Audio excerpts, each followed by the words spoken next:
Welcome to Michigan's WW1 Centennial News Report. I'm your host, Dennis Skupinski.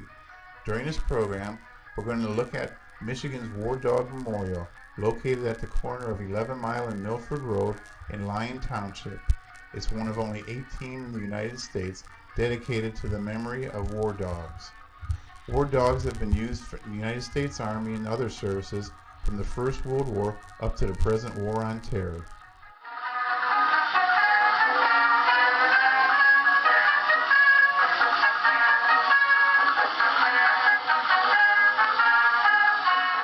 The mission of the Michigan War Dog Memorial is to continue the restoration of this hallowed ground into a park setting and maintain that setting for the purposes of allowing internment of retired military working dogs and retired service dogs, to provide internment with full honors at no cost to the handler owner, to provide research for military records and/or service records. This mission will be accomplished by private and corporate donation. As we examine some of the gravestones of our canine heroes, I just wanted to point out that we celebrate the memory of these brave heroes on March 13th. It's known as Canines Veterans Day. If you're in the area, please stop by for the ceremony at the War Dog Memorial.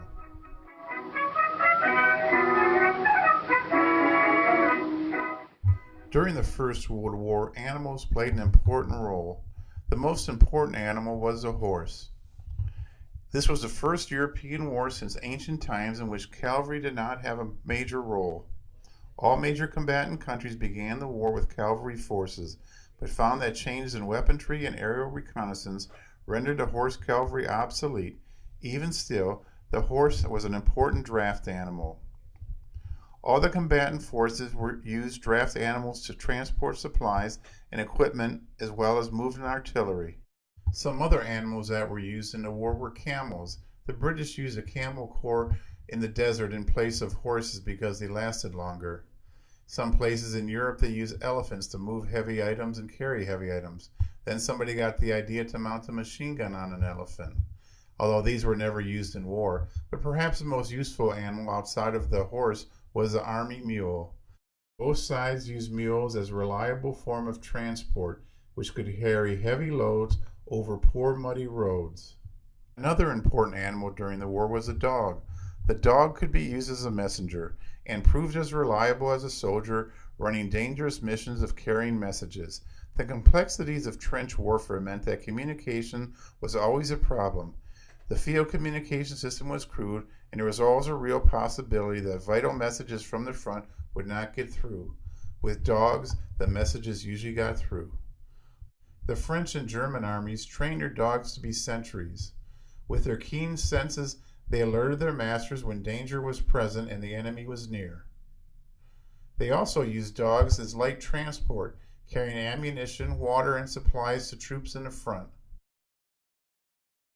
Dogs filled a variety of roles for the European armies, serving as light draft animals, and also used to string communication wires in the trenches.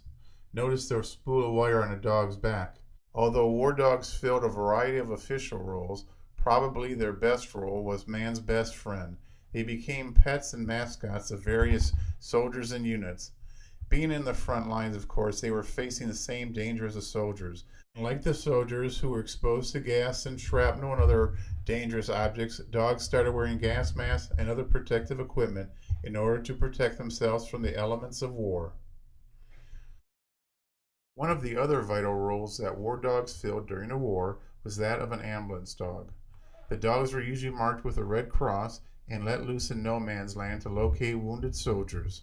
Once they located a soldier, they would usually bark until help arrived. Usually the dogs were not shot at because they were wearing a red cross. Here's a picture of American ambulance dogs receiving cheers as they are paraded through the streets in a victory parade. The most famous dog to emerge from the war was from Connecticut. His name was Sgt Stubby. He was a bulldog terrier with a short stubby tail. Sgt Stubby was with the 102nd Regiment of the 26th Division while it was training for war on the campus of Yale.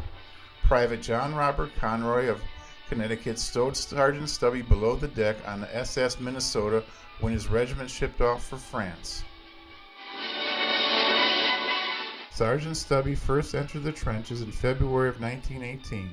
He was wounded twice, once by shrapnel and once by gas. He participated in over 17 battles. Trained to recognize English, Stubby was also keen to locate American wounded soldiers in no man's land, the area between the trenches. He would dash out there when he heard soldiers speaking English and stand near the wounded, barking until a medic arrived. One time he accosted a German soldier mapping out American trenches. Stubby bit him and caused him to trip. American soldiers then took the German prisoner. For this heroic deed, Stubby was promoted to the rank of sergeant, the first animal ever to be given that rank in the U.S. military. Pigeons were used extensively in the Great War.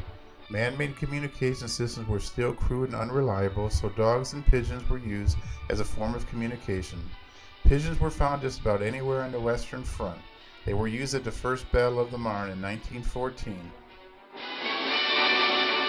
October 3, 1918, Major Charles Whittlesey and more than 500 men were trapped in a small depression on the side of a hill behind enemy lines.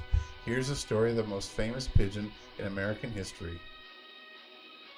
Cher Ami was the last carrier pigeon that Major Charles Whittlesey of the 77th Division had. The first two were shot out of the sky. As Cher Ami tried to fly home, the Germans saw her rising out of the brush and opened fire. For several moments, Cher Ami flew with bullets zipping through the air all around her. Cher Ami was eventually shot down, but managed to take flight again. She arrived back at her loft at Division Headquarters 25 miles to the rear in just 65 minutes, helping to save the lives of over 194 survivors of the lost battalion from the 77th Infantry Division. Cher Ami delivered the message despite having been shot through the breast, blinded in one eye, covered in blood, and with one leg hanging only by a tendon.